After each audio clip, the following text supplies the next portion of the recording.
तो कहानी की शुरुआत होती है और कहानी की शुरुआत में हमें दिखाया जाता है गावियन को, जो कि हमारे सन को शुक्रिया बोल रही थी कि अच्छा है तुमने मुझे ये याद दिला दिया, मैं तो इस पे नोटिस ही नहीं करा था और अभी मैं लाइव स्ट्रीम पे जाने ही वाली थी।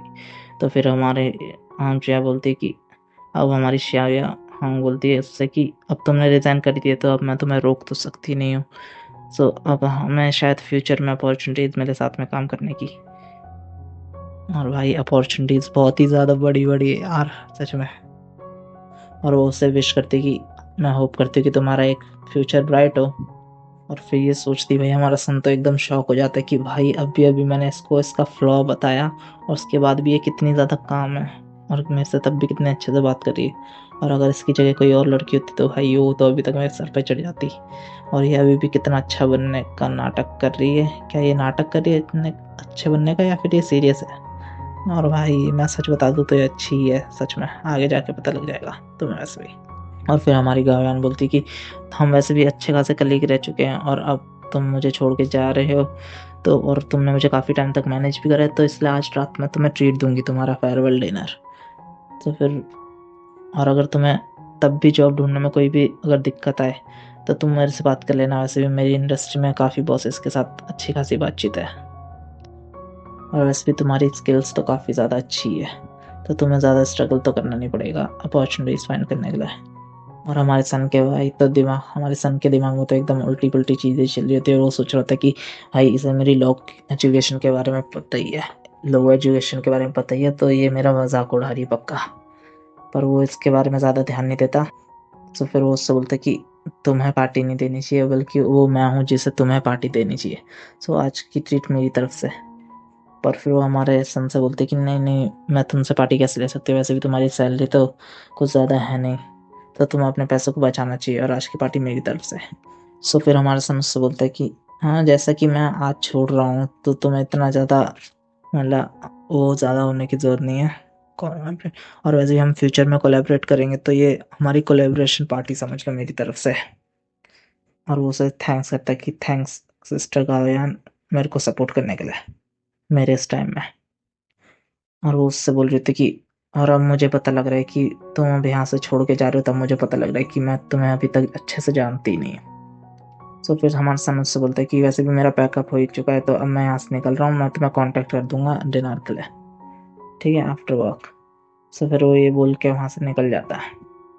और फिर सन अपनी बैक स्टोरी थोड़ा सा बताता है कि पहले तो मैं बिल्कुल भी ट्रांसपोर्टेशन का यूज़ नहीं करता था, मैं जितना ज़्यादा हो सके उतना पैदल ही चल के पॉसिबल जितना ज़्यादा हो सके उतना पैदल ही चले जाता ताकि मेरे थोड़े पैसे बच सके। और यहाँ तक कि मैं टैक्सी भी नहीं ले पाता था जब तक कि बहुत ज़्यादा ज़रूरी ना हो जाए।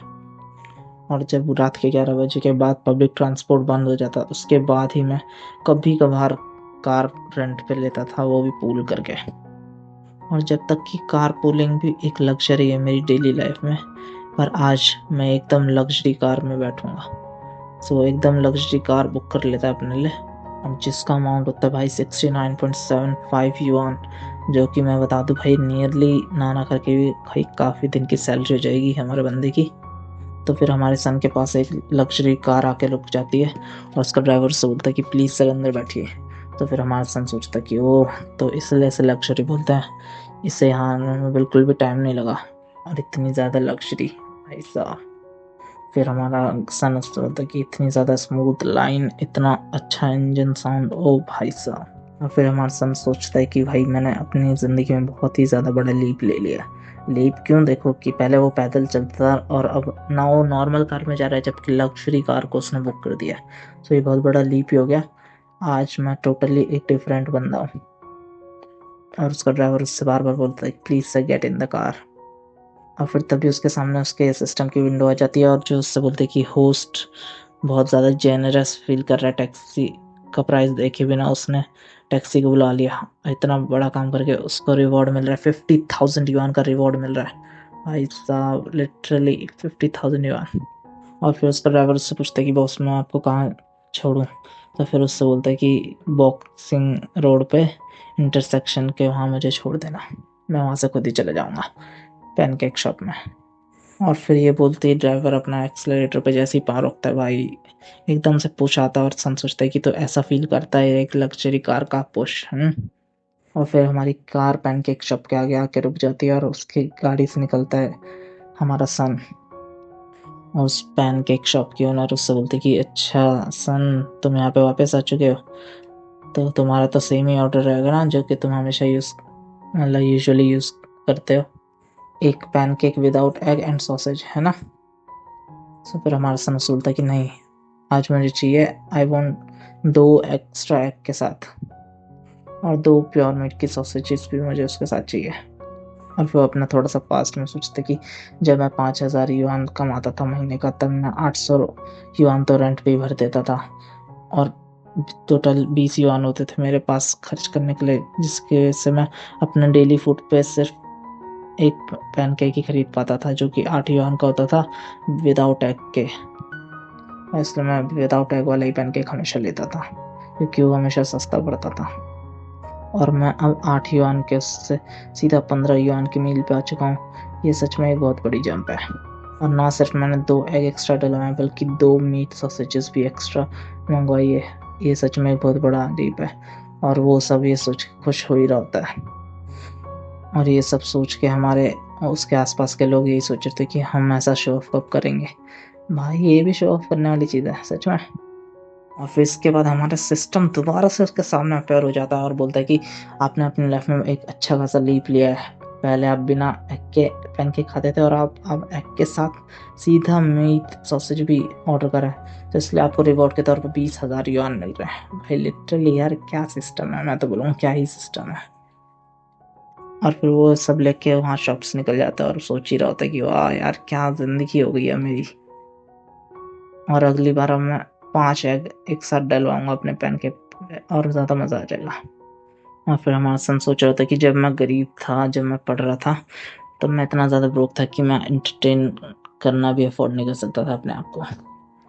और जब मैंने कमाना शुरू करा तब मेरे पास ना ही पैसा था और ना ही इतना टाइम था कि मैं अपने आप को एंटरटेनमेंट कर पाऊँ।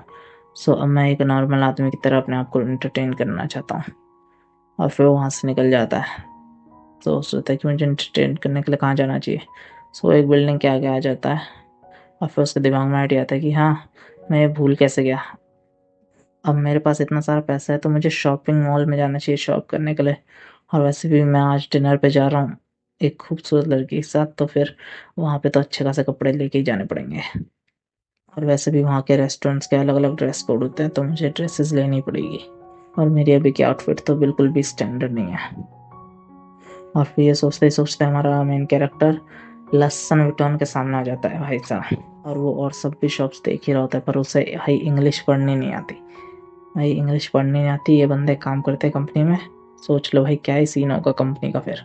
और फिर बोलता है कि ये मॉल में इतने सारे संतरों की खुशबू क्यों फैली हुई है और यहाँ पे सभी का नाम इंग्लिश में क्यों है, मैं बिल्कुल भी समझ नहीं पा रहा मुझे कहाँ जाना चाहिए।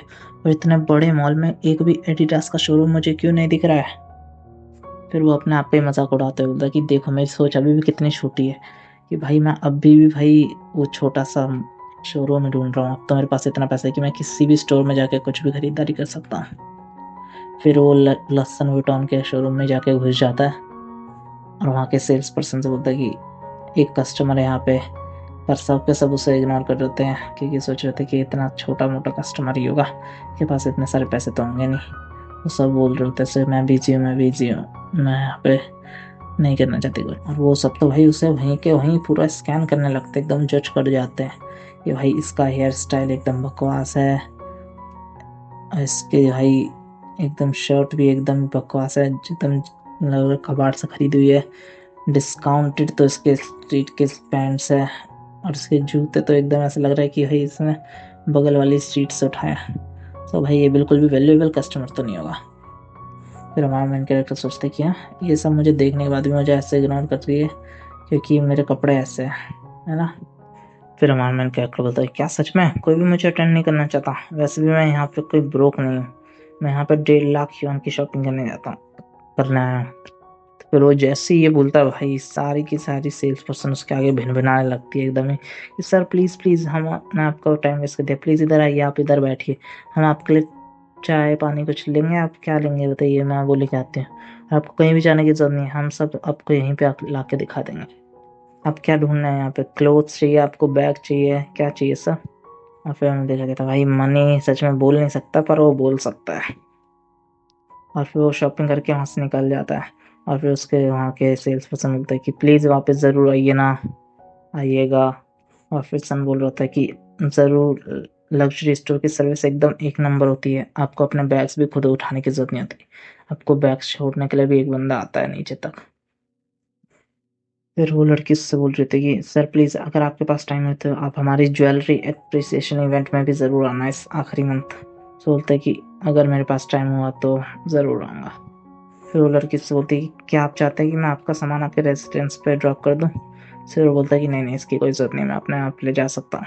फिर वो उससे बैग ले लेता है और वहाँ से निकल जाता है। फिर वो अपना सामान लेके जा ही रहा होता है कि भाई उसके बगल से काफ़ी लड़कियाँ गुजर रही होती है और वो बोलती है कि क्या वो सच में एलवी के शोरूम में है ना, देखो वो वहाँ से कितनी सारी शॉपिंग करके आ रहा है और ये सच में बहुत ही ज़्यादा एक्सपेंसिव होती है, मैं तो वहाँ की एक भी चीज़ खरीदने के काबिल नहीं हूँ, और उसे देखो वो इतनी सारी चीज़ें लेके जा रहा है।